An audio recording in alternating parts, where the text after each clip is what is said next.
नमस्कार दोस्तों, मैं सौरभ कुमार कौटिल्य गुरुकुल एकेडमी के ऑफिशियल यूट्यूब चैनल पर आपका हार्दिक स्वागत करता हूं।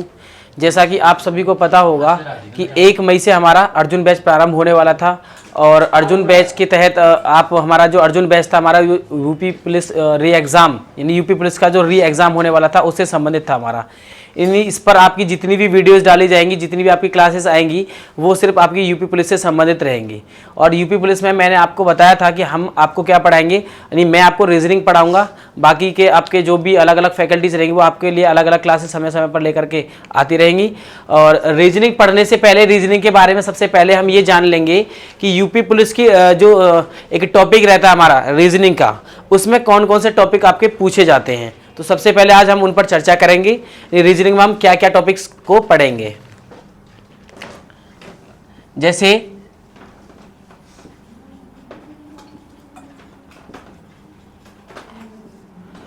रीजनिंग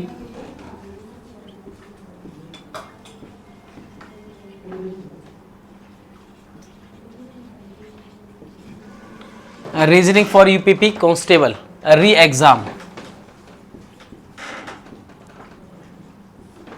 तो इसके लिए सबसे पहले देखिए हम ये जान लें कि रीजनिंग में क्या क्या टॉपिक आपसे पूछे जाते हैं और क्या क्या टॉपिक आपको पढ़ने ज़रूरी है। ठीक है, और ये जानने इसलिए ज़रूरी है क्योंकि तैयारी तो देखो सभी करते हैं, लेकिन ये अंदाज़ा नहीं लगा पाते या फिर ये नॉलेज वो नहीं देख पाते ठीक से कि हमें क्या क्या टॉपिक पढ़ने ज़रूरी है या किन किन टॉपिकों से हमारे एग्जाम में क्वेश्चन पूछे जाते हैं। ठीक है, तो सबसे पहले ये देखेंगे हम कि रीजनिंग यदि हमारे एग्जाम में आती है यूपी पुलिस में, तो उसमें कौन कौन से टॉपिक हमें पढ़ने चाहिए। सबसे पहले रीजनिंग में जो हमारा टॉपिक रहता है, चैप्टर रहता है, वो वर्णमाला परीक्षण से रहता है। ठीक है, अल्फाबेटिकल टेस्ट। दूसरा हमारा देखिए जैसे रक्त संबंध से हमारे क्वेश्चन पूछे जाते हैं एग्जाम में बार बार, श्रृंखला से पूछे जाते हैं। श्रृंखला में आपके देखिए कई पार्ट हो जाते हैं।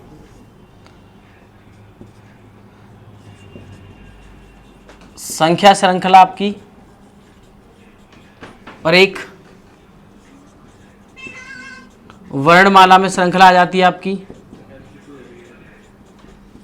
और एक संख्या व वर्णमाला दोनों को मिला करके।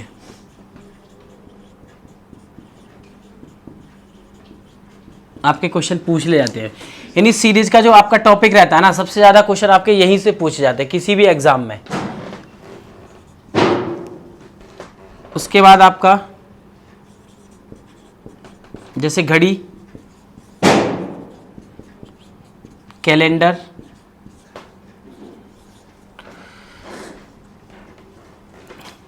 दिशा परीक्षण, दिशा एवं दूरी वाला, दिशा परीक्षण, घड़ी परीक्षण, कैलेंडर परीक्षण और बैठक व्यवस्था।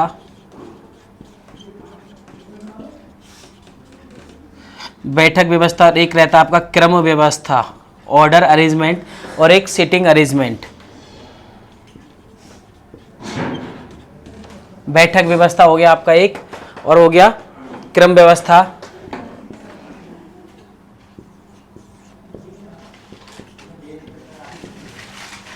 सादृश्यता,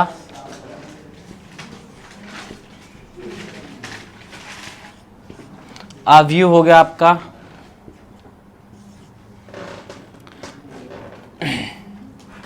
देखिए बहुत सारे आपके टॉपिक रहते हैं, और कथन व निष्कर्ष,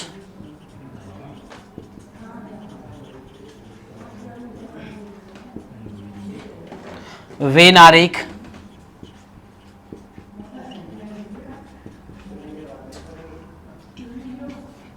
कथन व पूर्व अवधारणाएं,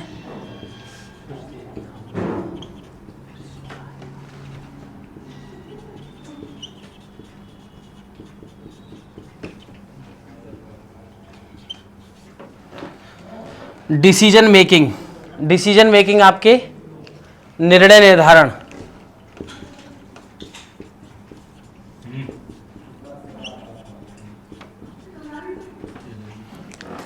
ये आपके ऐसे टॉपिक हैं। देखिए ये आपके वर्बल से हैं,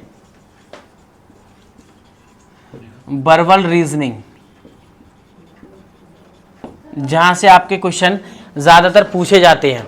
तो हम इन टॉपिकों को एक क्रम में पढ़ेंगे, सारे टॉपिकों को एक क्रम में पढ़ेंगे। जैसे सबसे पहले वर्णमाला परीक्षण, उसके बाद ब्लड रिलेशन, श्रृंखला, घड़ी, कैलेंडर, दिशा परीक्षण, बैठक व्यवस्था, क्रम व्यवस्था, आपकी सादृश्यता, आव्यूह, कथन व निष्कर्ष, कथन व पूर्व अवधारणाएं, व निर्णय निर्धारण। ठीक है, देखिए यहां से आपके इस बार जो परीक्षा हुई थी आपकी, जो फरवरी में जो परीक्षा हुई थी आपकी जनवरी में, तो इस बार आपका यहां से कई क्वेश्चन पूछे गए थे। 15 का क्वेश्चन, कम से कम 10 से 15 क्वेश्चन आपके यहां से पूछे गए थे निर्णय निर्धारण से आपके। बाकी कथन व पूर्व अवधारणाएं, कथन व निष्कर्ष और निर्णय निर्धारण, बच्चों को यहीं पर थोड़ी सी दिक्कत हुई थी, तो हम इन पर भी थोड़ा अच्छे से मेहनत करेंगे इस बार। ठीक है, ये आपका वर्बल रीजनिंग के टॉपिक रहेंगे। तो इसमें सबसे पहले हम आज कौन सा टॉपिक पढ़ेंगे, आज स्टार्ट कर लेंगे हम वर्णमाला परीक्षण से आपका।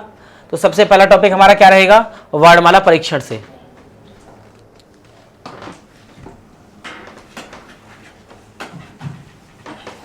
देखिए किसी भी एग्जाम को ना आप अच्छे से टारगेट कब कर पाओगे, जब आपको जो भी आप एग्जाम देने जा रहे हो और उस एग्जाम में जो भी पूछे जाने वाले आपके विषय रहते हैं। जैसे मान लीजिए आप यूपी पुलिस का एग्जाम दोगे, तो यूपी पुलिस के एग्जाम में आपके चार सब्जेक्ट से मतलब क्वेश्चन आते हैं आपके, टोटल 150 क्वेश्चन आते हैं।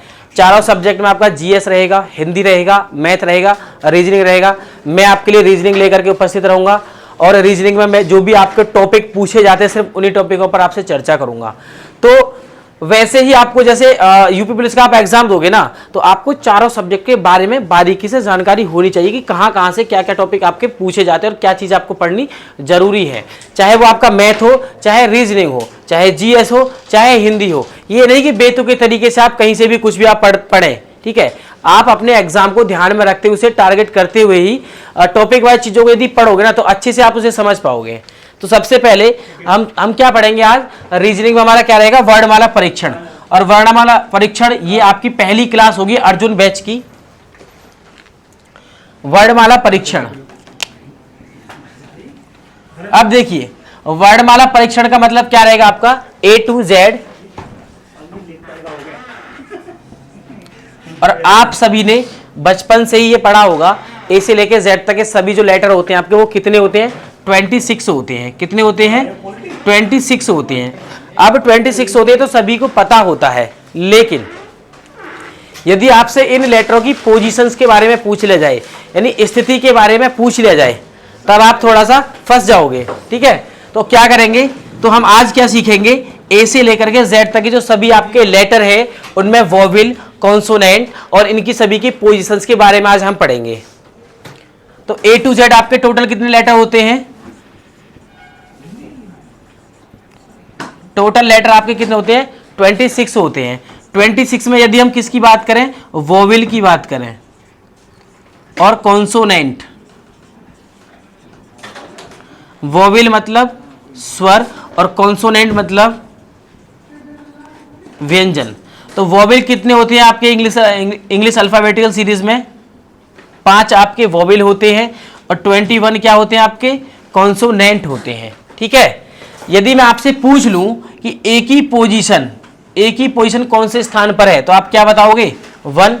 बी की पोजीशन यदि आपसे पूछ लिया जाए तो आप क्या कहोगे, 2।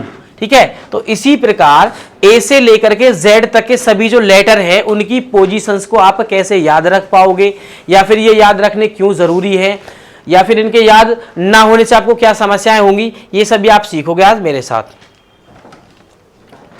तो आपने ये सभी ने सीख लिया होगा कि वोवेल हमारे 5 होते हैं, कॉन्सोनेंट हमारे 21 होते हैं और टोटल हमारे लेटर जो होते हैं ए से लेकर जेड तक वो कितने होते हैं आपके, 26 होते हैं। ठीक है, अब हम इनको याद करने की कुछ ट्रिक्स सीखेंगे, मतलब इन्हें कैसे याद रख पाए, इनकी पोजीशन को आप कैसे याद रख पाए।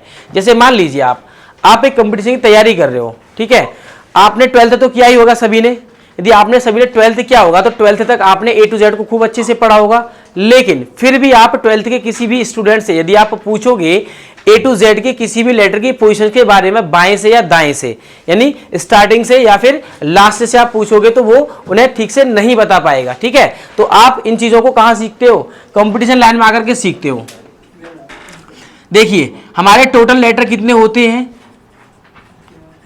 हमारे टोटल लेटर होते हैं 26 और 26 को यदि मैं बराबर बराबर दो भागों में डिवाइड कर दूं तो कितना आएगा मेरा 13। ठीक है, देखिए ए बी, थोड़ा सा और ऊपर लिखते हैं,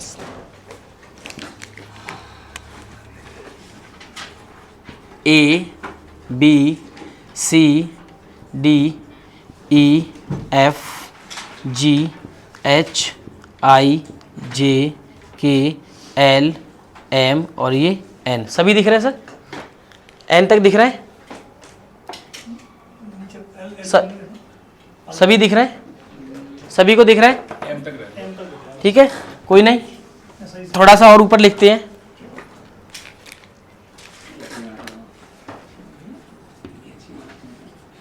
C D E F G H I J K L और ये एम। ठीक है, ये कितने हो गए आगे? 1 2 3 4 5 6 7 8 9 10 11 12 13। देखिए 26 आपके टोटल लेटर होते हैं जिन्हें हमने बराबर बराबर भागों में बांटा, तो एक पार्ट कितने का आया आपका? 13 का, यानी एक साइड में आपके कितने होंगे? 13 होंगे। ए से स्टार्ट किया मैंने, एम तक लिखा, उसके बाद एम के बाद मेरा N O P Q R S T U V W X Y और ये जेड। ठीक है, 13 मेरे यहाँ पर लेटर हो गए और 13 ही मेरे यहाँ हो गए, दोनों को ऐड करेंगे कितने हैं? 26 है। ठीक है, अब देखिए ये ऐसे याद क्यों करे जाते हैं, ये या फिर ये ऐसे याद करने क्यों जरूरी है? देखिए यदि मैं ए को स्टार्टिंग से देखूं, प्रारंभ से देखूं, तो ए की पोजीशन क्या होगी? पहले नंबर पर होगा। और वैसे ही यदि मैं जेड को लास्ट से देखूं तो उसकी पोजीशन क्या होगी? पहले स्थान पर होगी। इसलिए मैंने क्या किया, इनको आसान बनाने के लिए, आसान तरीके से याद करने के लिए 26 लेटर को हमने क्या किया? हमने इन्हें आधे आधे भागों में बांट दिया, यानी 13 मैंने इधर लिए और 13 मैंने लास्ट से लिए। तो यदि मैं ए को पहले स्थान से देखूं, प्रारंभ से देखूं, तो ए की स्थिति क्या होती है? 1 होती है, यानी पहले स्थान पर आपका ए आता है। वैसे ही जेड को यदि मैं अंत से देखूं तो जेड क्या होगा? अंत से पहले स्थान पर होगा और ये एक दूसरे के क्या होंगे? अपोजिट होंगे। क्या होंगे? अपोजिट होंगे। वैसे ही मेरा बी यदि मैं प्रारंभ से देखूं तो दूसरे नंबर पर होगा और वाई मेरा अंत से देखूं तो वो दूसरे नंबर पर होगा। वैसे ही सी मेरा यदि प्रारंभ से देखे तो थर्ड नंबर पर, और एक्स को यदि मैं अंत से देखूं तो वो मेरा थर्ड नंबर पर होगा। ठीक है, देखिए अब इन्हें आप देखिए कैसे याद करोगे। ए जेड मतलब ये पहला और ये आखिरी 26वें नंबर पे आता है, दोनों को आप ऐड करोगे कितना आएगा? 27 आएगा। वैसे ही बी मेरा, बी कितने पर आता है? मेरा सेकंड पर आता है, बी यानी सेकंड पर आता है, और वाई मेरा 25 पर आता है, दोनों को आप ऐड करोगे कितना आएगा? 27 आएगा। सेम देखिए सी प्लस यहाँ पे क्या आपका एक्स, सी आपका थर्ड पर और एक्स मेरा कितने पर आएगा? 24 पर, दोनों को आप ऐड करोगे तो कितना आएगा आपका? 27।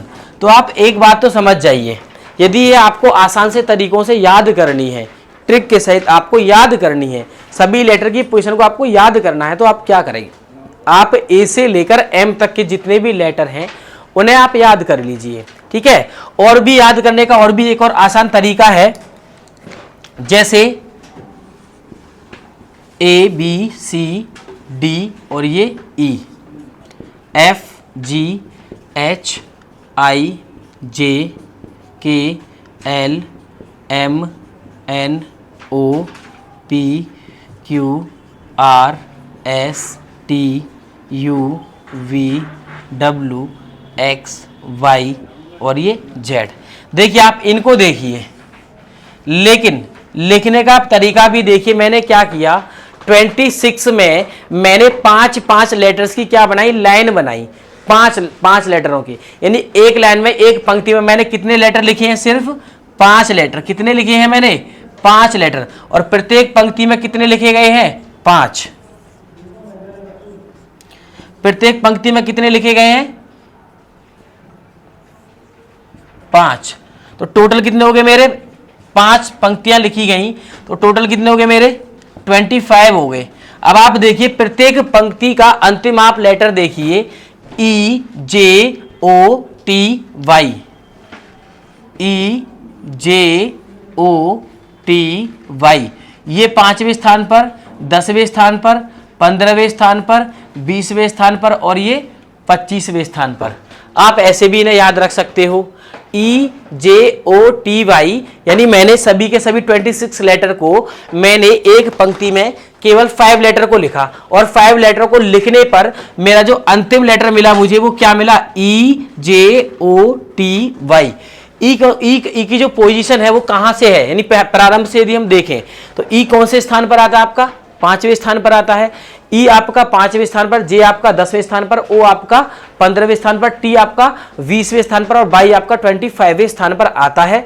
आप इन्हें जैसे चाहो वैसे, जैसे आपको सुटेबल लगे आप वैसे इन्हें याद करोगे। वर्णमाला परीक्षण यदि आपको अच्छे से समझना है, वर्णमाला से संबंधित आपको क्वेश्चनों को करना है, तो आपको ये तो याद करने पड़ेंगे, ठीक है।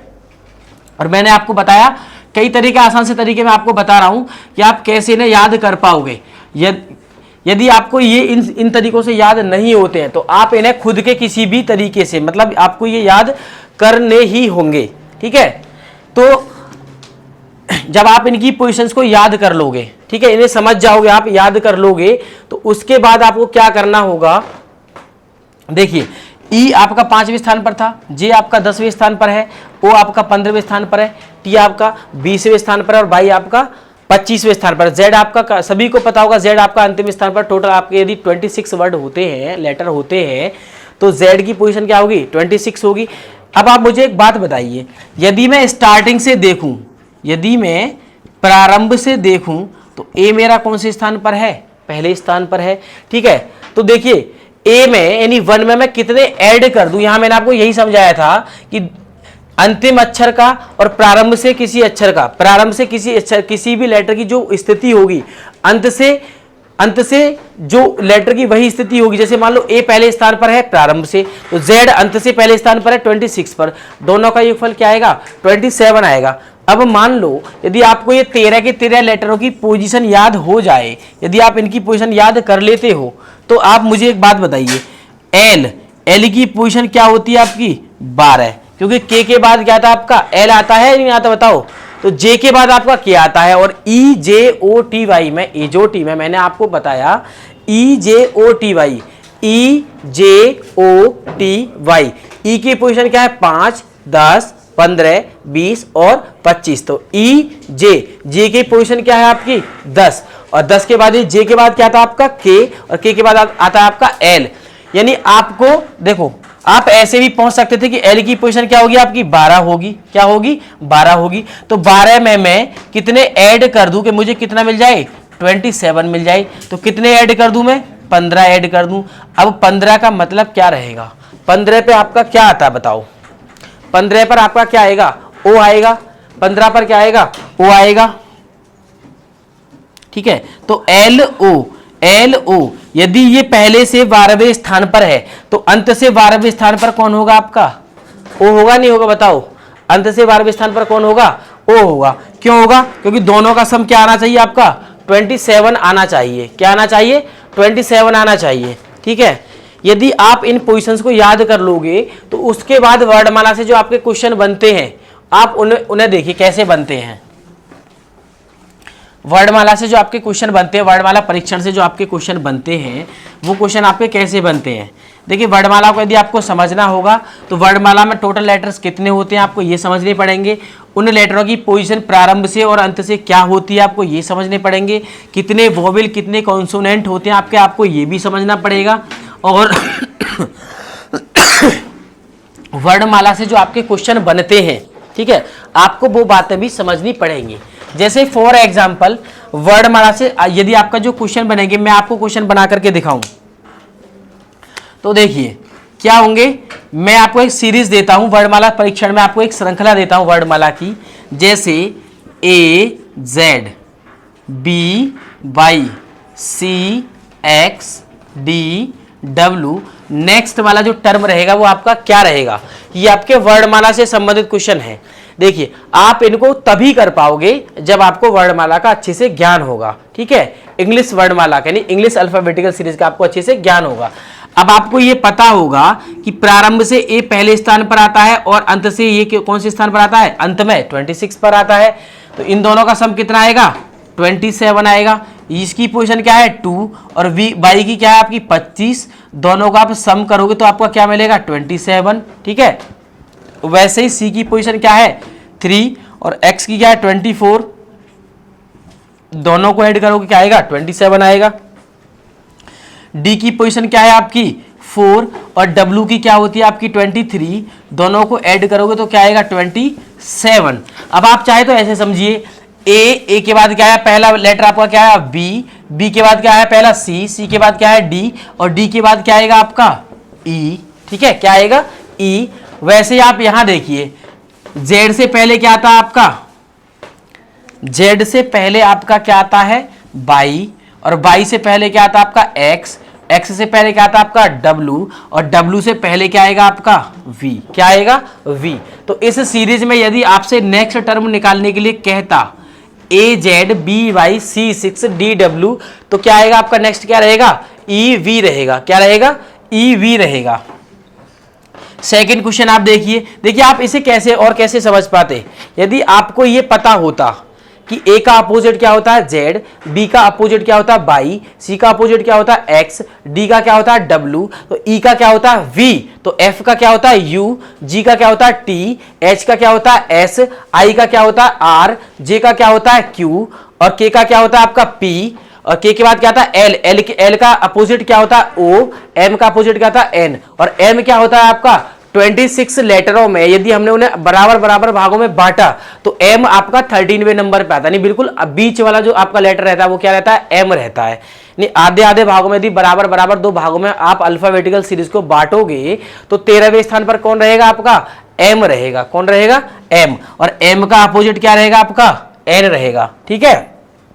मान लो आपसे सेकंड क्वेश्चन देखिए, ये आपका क्या था पहला और आखिरी, दूसरा और अंतिम से दूसरा, प्रारंभ से तीसरा तो अंतिम से तीसरा, प्रारंभ से चौथा तो अंत से चौथा। और ये मैंने अभी आपको बताया था कि दोनों को आप ऐड करोगे, प्रारंभ वाले को से प्लस अंत से आप जब ऐड करोगे तो आपको योगफल हमेशा कितना मिलेगा 27 मिलेगा, कितना मिलेगा 27 मिलेगा, ठीक है। देखिए नेक्स्ट आगे देखिए और कैसे क्वेश्चन आपके रहेंगे वर्णमाला से। वर्णमाला से आपके कैसे कैसे और क्वेश्चन रहेंगे, ठीक है, देखते हैं। सेकंड क्वेश्चन मान लीजिए आपके लिए CAR, ठीक है, तो DBS ECT FDU, तो नेक्स्ट वाला टर्म क्या रहेगा आपका।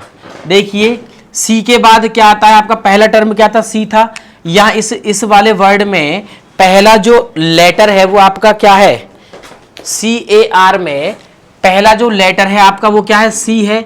अब सी के बाद यहाँ DVS में जो पहला लेटर है वो क्या है आपका डी है, तो सी के बाद डी के बाद जो नेक्स्ट टर्म है उसमें पहला लेटर क्या है ई और ई के बाद जो नेक्स्ट टर्म है उसमें आपका क्या है एफ। तो देखिए सी आपका तीसरे पर आता है, डी चौथे पर, ई पांचवें पर, एफ छठे पर, तो यहाँ क्या रहेगा आपका 7 रहेगा। वैसे ही आपका ए पहले पर, बी दूसरे पर, सी तीसरे पर और डी चौथे पर, तो यहाँ पर क्या रहेगा आपका 5 रहेगा।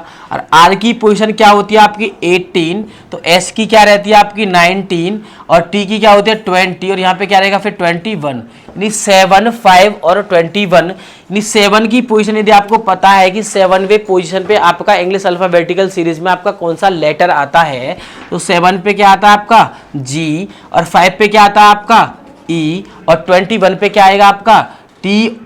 देखो T20 तो सभी आप जानते होंगे, तो आप ये रट लेना कि टी की जो पोजीशन है वो क्या है आपकी 20 है, तो जी की पोजीशन 7 है, ई की पोजीशन 5 है और यू की पोजीशन क्या है 21। तो आपका जो इस सीरीज में नेक्स्ट टर्म रहता वो क्या रहता GEU क्या रहता, GEU रहता। और देखिए और कैसे क्वेश्चन आपके आते, देखो यहाँ पर क्या किया इसने, +1, क्या किया है, +1 +1 +1, और ये क्या है आपका +1, यानी सभी जगह इसने क्या किया था, +1 +1 किया था, क्या किया था, ऐड किया था। अब आप देखिए यदि और कैसे क्वेश्चन आएंगे, तीसरा क्वेश्चन क्या रहेगा, यदि CAR कार को, यानी C की पोजीशन क्या है अपोजिट, X Z और R की क्या है I, ठीक है, X Z I, यदि कार को इसने क्या कोड किया है, X Z I, क्या किया है, X Z I, तो आप मुझे बताइए आप DOG डॉग को आप कैसे कूट करोगे, यानी आपने कार को क्या लिखा, X Z I, तो आप डॉग को कैसे कूट भाषा में लिखोगे। तो मुझे आप एक बात बताइए, CAR कार से इन्होंने क्या किया, देखिए कार से इन्होंने क्या किया, C की पोजीशन 3 1 और R की क्या होती है 18, ठीक है, तो X Z और ये I की क्या होती है आपकी 9, Z की होती है 26 और X की क्या होती है 24। यहाँ आप देखिए 24 और 3 27, 26 और 1 27, 18 और 9 27, तो D की पोजीशन क्या है आपकी 4, O की क्या है आपकी 15 और G की क्या है आपकी 7, तो 27 लाने के लिए यहाँ पर क्या होगा 20, यहाँ पर क्या होगा आपका 12 और यहाँ पर क्या होगा आपका 23, और 23 पर आपको पोजीशन यदि अच्छे से याद है तो आप बताइए 23 पर आपका क्या आएगा, 23 पर क्या आएगा आपका W, और 12 पर क्या आएगा आपका L, और 20 पर क्या आएगा आपका T20। अभी मैं आपको बता रहा था कि पोजीशन T की क्या होती है, T की क्या होती है 20 होती है, तो WLT, तो डॉग को आप क्या लिखोगे WLT, क्या लिखोगे WLT। देखिए मैं सौरभ कुमार आपके लिए यूपी पुलिस के री एग्जाम के लिए रीजनिंग की क्लास पढ़ा रहा हूं, मतलब, और रीजनिंग में आपके लिए जो पहला मैंने टॉपिक उठाया है वो उठाया मैंने वर्णमाला परीक्षण से आपके बनने वाले क्वेश्चंस के टाइपों के बारे में। ये हमारी पहली क्लास थी अर्जुन बैच से संबंधित यूपी पुलिस के री एग्जाम के लिए, और इसमें हम जो भी मैंने अभी आपको टॉपिक लिखे थे, ठीक है, आप फिर से एक बार वीडियो को देखना, जो भी मैंने इसमें टॉपिक लिखे थे वर्बल रीजनिंग के। आपकी देखो रीजनिंग दो प्रकार की होती है, वर्बल और नॉन वर्बल, ठीक है, एक तो मौखिक होती है और एक लिखित होती है, ऐसी जिसमें आप लिख करके ही क्या करोगे, क्वेश्चनों का तर्क लगा पाओगे लिख करके ही, वो क्या होती है आपकी वर्बल होती है, और एक क्या होती है आपकी नॉन वर्बल होती है। तो अभी आप क्या पढ़ोगे, वर्बल रीजनिंग पढ़ोगे, और हम ये प्रयास करेंगे कि आपके एग्जाम तक ये सारी चीजों को हम आपको एक दो बार कंप्लीट कराएं, नहीं एक बार कंप्लीट करा करके उन्हें रिवीजन में ले लें एक बार एग्जाम से पहले, ठीक है। तो ये हमारी इंट्रोडक्शन बेस्ड क्लास थी, और इंट्रोडक्शन बेस्ड क्लास में मतलब आपके वर्बल रीजनिंग से संबंधित जो भी स्टार्टिंग के टॉपिक थे, नहीं चैप्टर थे आपके, उनके बारे में हमने चर्चा की थी। आप उन्हें एक बार फिर से देखिएगा, और आपकी नियमित क्लास जो है आपकी कल से पढ़नी फिर से स्टार्ट हो जाएंगी।